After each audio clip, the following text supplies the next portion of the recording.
Video ini diperuntukkan bagi yang sedang belajar spiritual dan berkecimpung dalam spiritual. Assalamualaikum warahmatullahi wabarakatuh. Salam, Om Swastiastu, Namo Buddhaya, salam kebajikan, Rahayu. Para pemirsa spiritual yang saya muliakan, pada part yang kelima kesempatan ini saya mau berbicara tentang guru hidup. Karena di part yang keempat sudah menyinggung tentang guru hidup, di mana guru hidup itu yang membantu untuk melahirkan roh kita. Para pemirsa, kalau kita bicara tentang guru hidup, kata hidup itu kalau dalam bahasa Jawa itu artinya urip. Jadi guru hidup sama dengan guru urip kalau kita mengambil kata atau suku kata dari bahasa Jawa. Hidup atau urip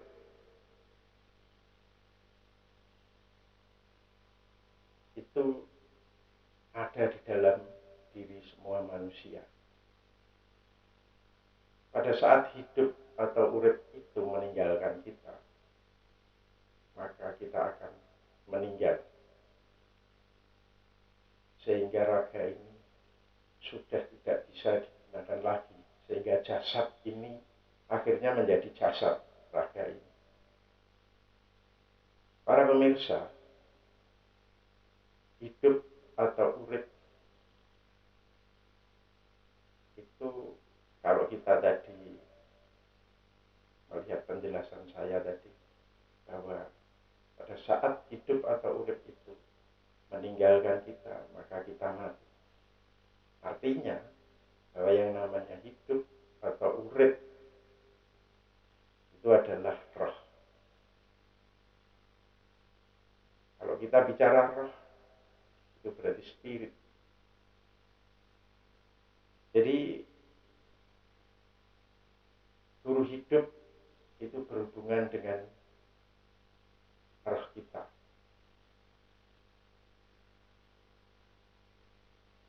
Kalau guru hidup ini berhubungan dengan roh kita, sebenarnya roh dari guru hidup itu sendiri bagaimana? Boleh saya mengatakan bahwa guru hidup ini karena bisa membantu melahirkan roh kita, makanya guru hidup ini rohnya pasti di level yang tinggi, atau rohnya ini sudah besar. Kalau kita mengambil bahwa di alam halus, di alam jiwa, roh guru hidup ini cahayanya sudah terang sekali, sehingga mampu untuk melahirkan roh manusia lain.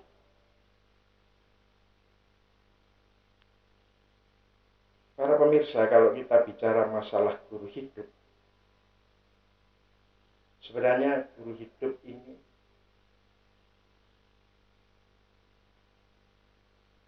jasanya terhadap muridnya, atau kalau saya bisa mengambil mungkin di istilah Jawa itu putra. Guru hidup ini apa saja yang dilakukan atau jasanya itu. Guru hidup ini membimbing, kemudian menolong, mengarahkan, membantu untuk melahirkan roh kita, untuk membesarkan roh kita, sehingga roh kita itu bisa sampai kepada pencerahan. Itu idealnya. Jadi idealnya adalah sampai kepada pencerahan. Itu yang pertama. Guru hidup ini yang pertama ini membimbing, menolong, mengarahkan, membantu, melahirkan roh kita, membesarkan sampai kepada roh kita ini pada pencapaian pencerahan. Kemudian yang kedua,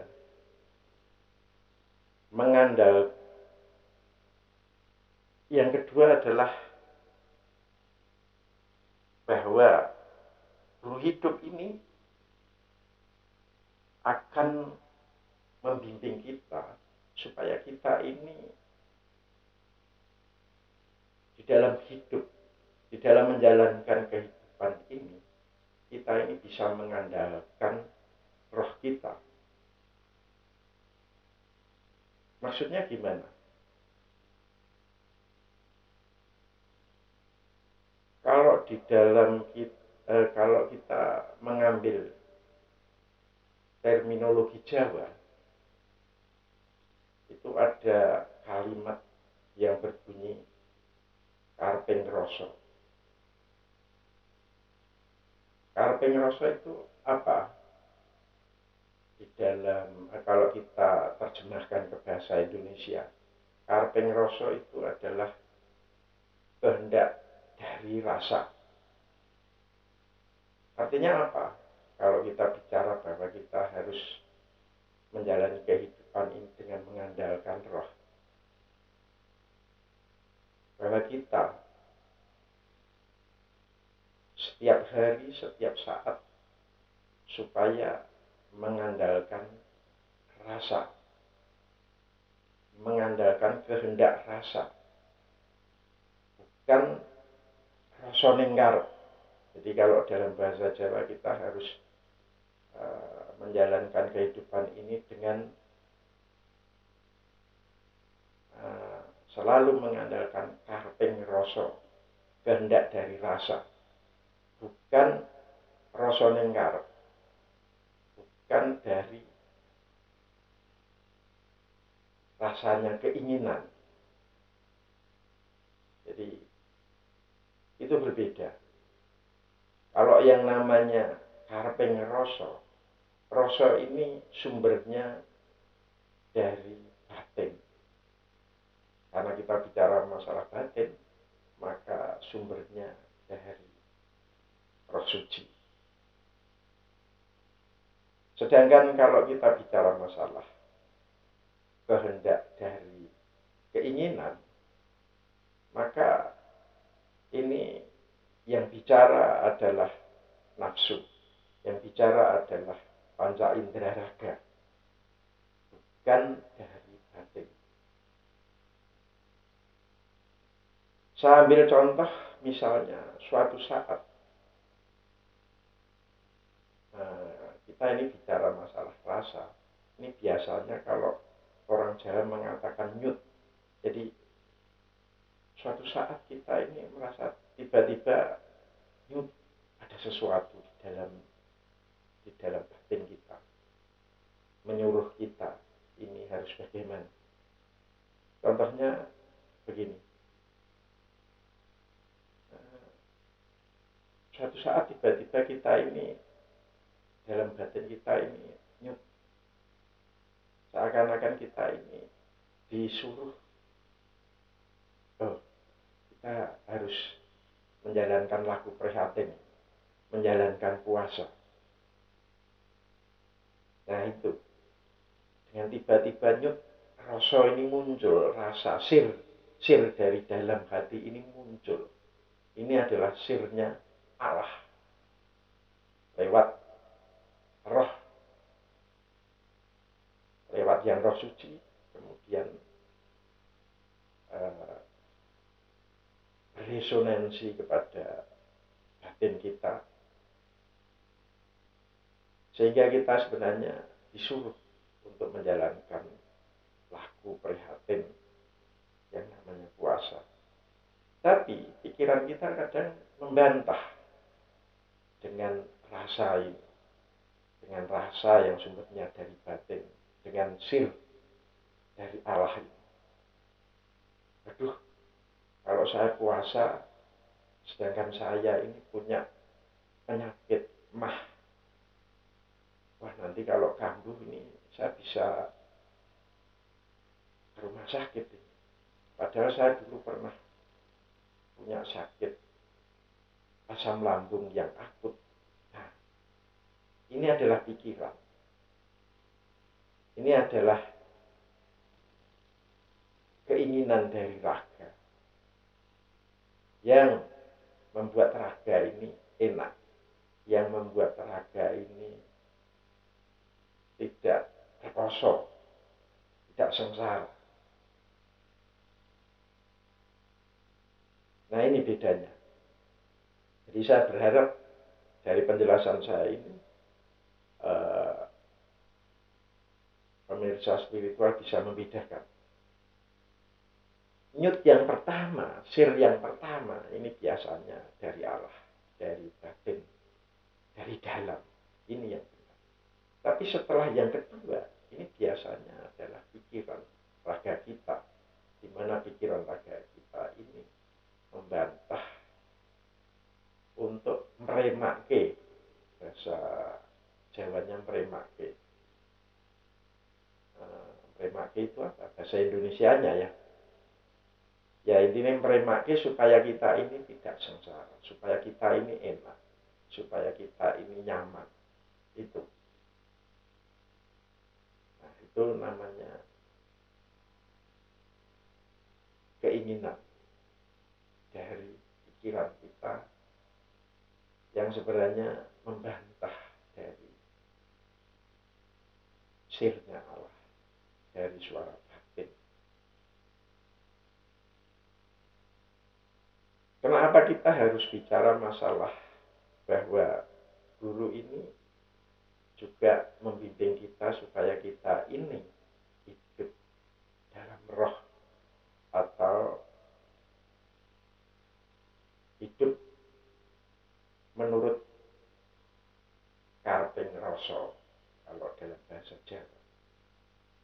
Karena kalau kita hidup di dalam roh, kalau kita hidup dalam karping rasa, maka kita akan mendapatkan kedamaian. Maka kita akan mendapatkan ketenteraman. Maka kita akan mendapatkan kasih. Karena disitulah dari roh yang suci yang membimbing kita, maka akan membuahkan atau menghasilkan kedamaian, cinta kasih, kelembutan,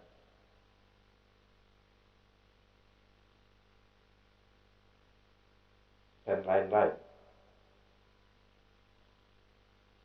Tetapi kalau kita selalu menuruti nafsu dari raga ini tadi, dari hasil pikiran kita, yang namanya keinginan, ya biasanya akan membuahkan yang berhubungan dengan dosa. Misalnya kebencian, kemudian kedengkian,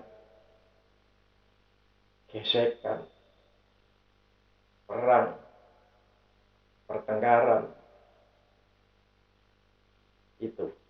Jadi kita bisa membedakan kalau kita menuruti karping rasa, maka buahnya berbeda dengan yang kalau kita menuruti rasa nengkar atau keinginan dari raga ini.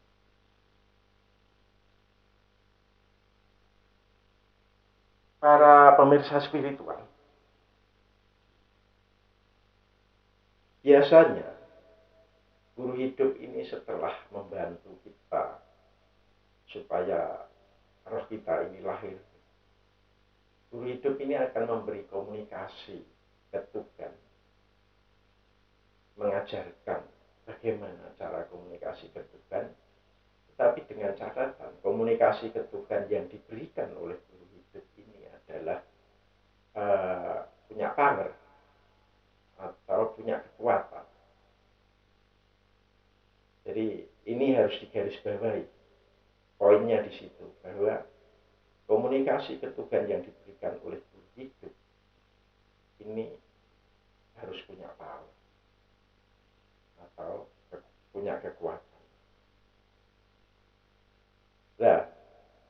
nanti kalau saya bicara seperti ini kemudian ada orang mengatakan, ya semua doa, semua komunikasi ke Tuhan ini punya kekuatan. Saya akan mengatakan, nyun sewu ya, saya akan mengatakan tidak.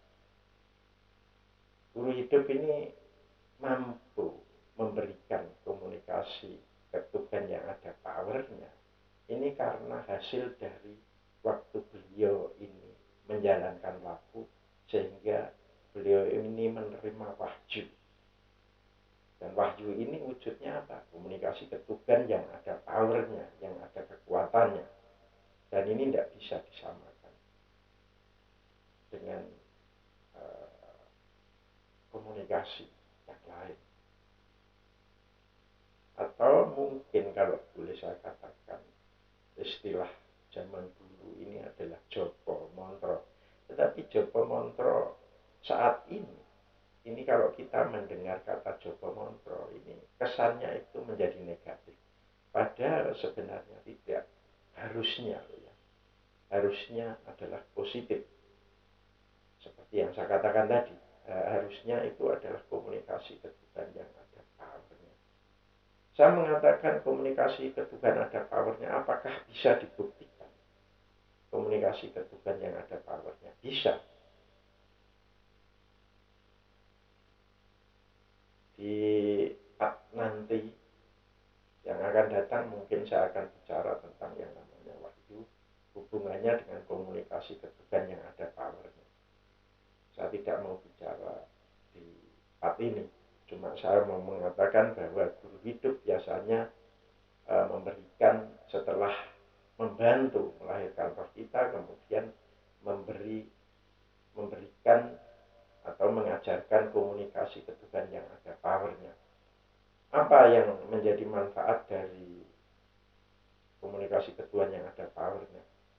Yang paling penting, meskipun ada manfaat banyak sekali ya, tetapi yang paling penting adalah bahwa komunikasi ke Tuhan yang ada powernya ini mampu merevolusi roh kita.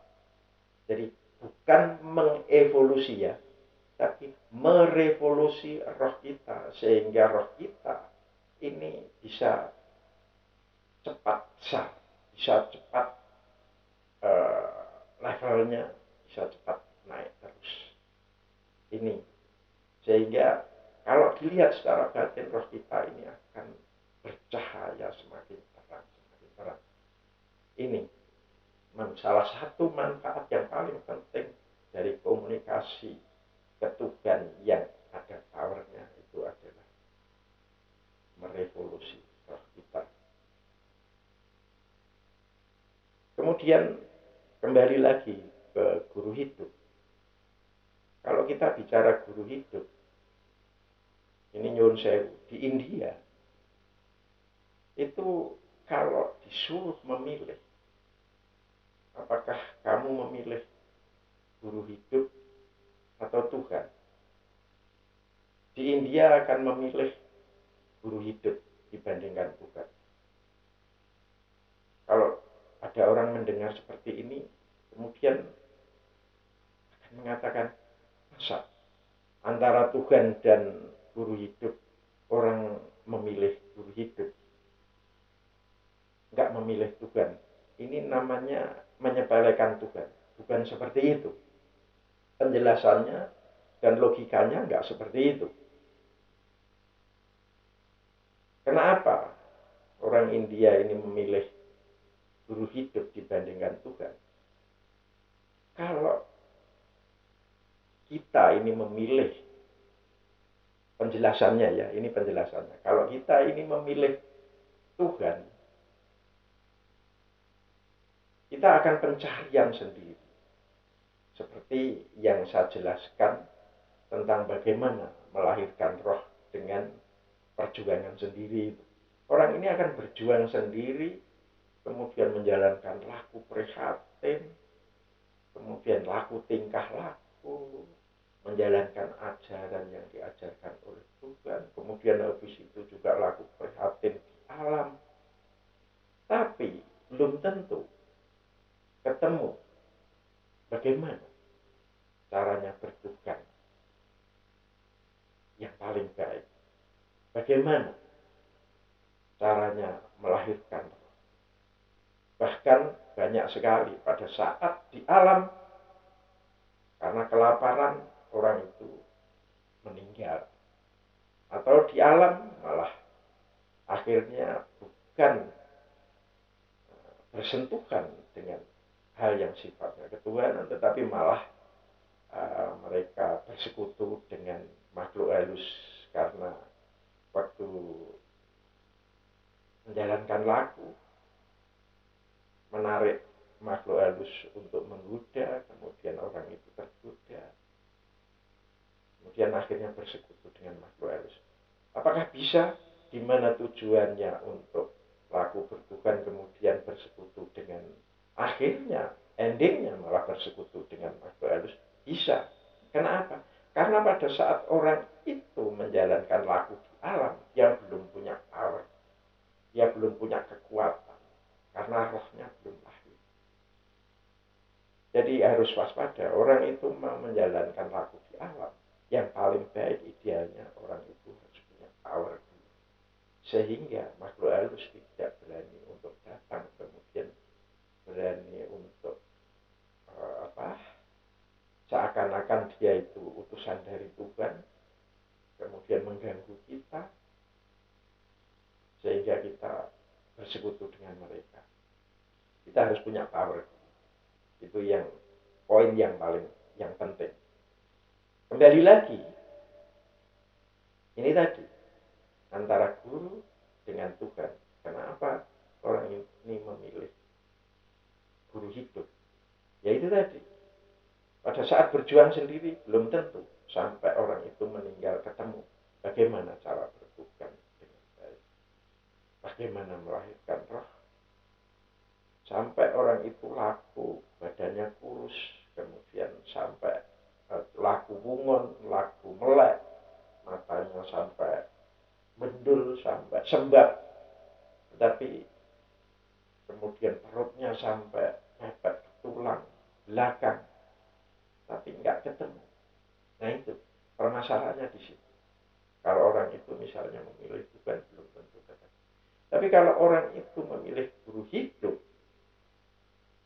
hidup ini sudah sampai level tertentu, level yang tinggi, sehingga ini tadi langsung berhubungan dengan guru hidup, memilih guru hidup, kemudian guru hidup langsung bisa membantu melahirkan roh kita tanpa proses perjuangan, tanpa proses sengsara dulu, sehingga kita ini bisa mendapatkan jalan pintas hanya karena diangkat atau diinisiasi, kemudian lahir roh kita, kemudian kita diberi komunikasi ke Tuhan yang ada powernya oleh guru hidup ini, sehingga kita tinggal menjalankan saja ini, sehingga kita bisa menemukan, bisa melahirkan roh kita, bisa menemukan cara merevolusi roh kita, bisa menemukan bagaimana kita membuktikan bahwa di luar dunia yang kita lihat ini, dunia lahiriah ini, ada dimensi yang lebih tinggi lagi, ini bisa dibuktikan. Sehingga kita ini tidak susah menghabiskan waktu, menghabiskan tenaga, menghabiskan kesengsaraan, sehingga dengan adanya guru hidup ini, kita ini bisa menapai dengan cepat. Itu kenapa orang India ini memilih disuruh memilih antara Tuhan, apakah memilih Tuhan ataukah memilih guru hidup. Orang India lebih memilih guru hidup. Itu penjelasannya, itu logikanya. Para pemirsa spiritual, saya pikir itu saja yang perlu saya jelaskan tentang guru hidup. Semoga dengan penjelasan, sedikit penjelasan tentang guru hidup, para pemirsa spiritual agak tahu yang namanya guru hidup itu bagaimana. Para pemirsa spiritual, marilah kita lahirkan roh kita besarkan roh kita, syukur-syukur roh kita sampai kepada pencerahan.